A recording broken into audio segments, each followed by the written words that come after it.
So everywhere you're looking at basically from here is North Korea. We're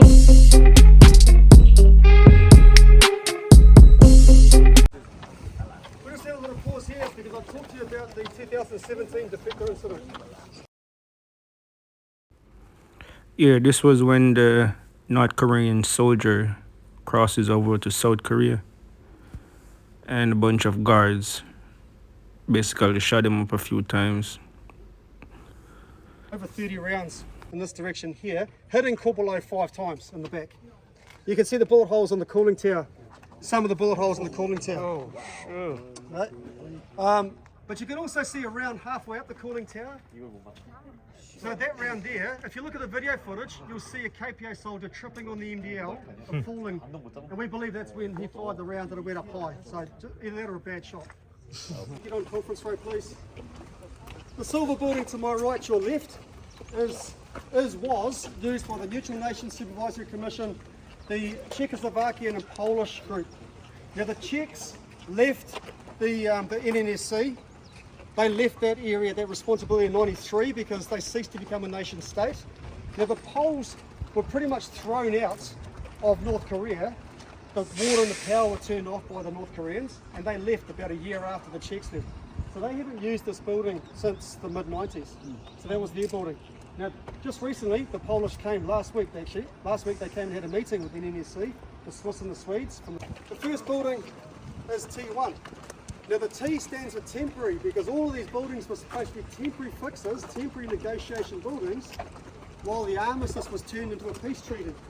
Now that's 70 years of temporary buildings, so it's the way it is. So T1 is the Neutral Nations Supervisory Commission, the Swiss and the Swedish component. They still have meetings weekly in this building, okay?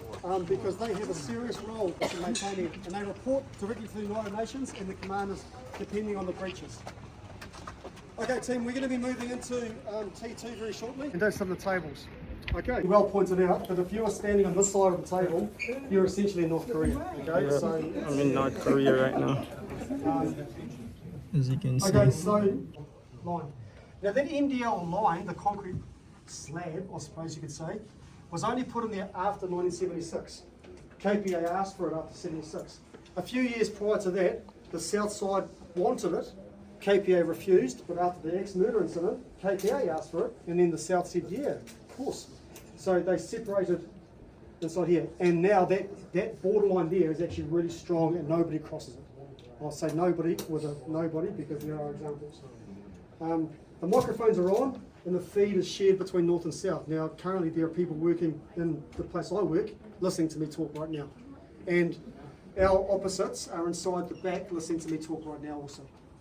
In Pamukak.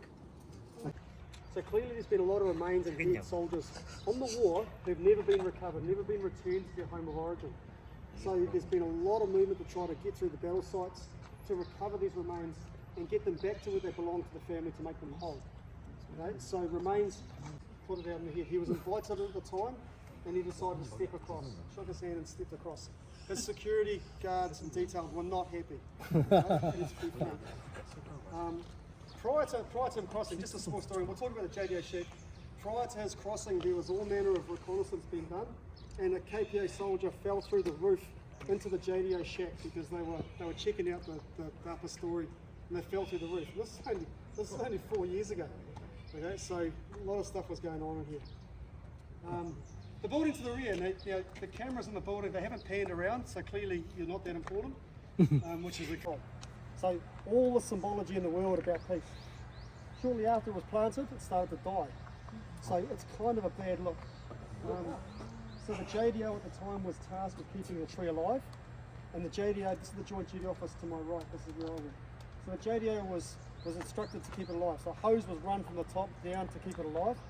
Tree doctors came in and diagnosed the issue. It took a long time. They thought about painting it green just to make it look like it was living. But they were told, keep it alive at all costs. I think the words were, if the tree dies, you die. Okay, I think that was a bit kind of not a good look. It's flourishing now. So it just takes a while for peace to become entrenched. Okay, so here's my cheesy line for the day.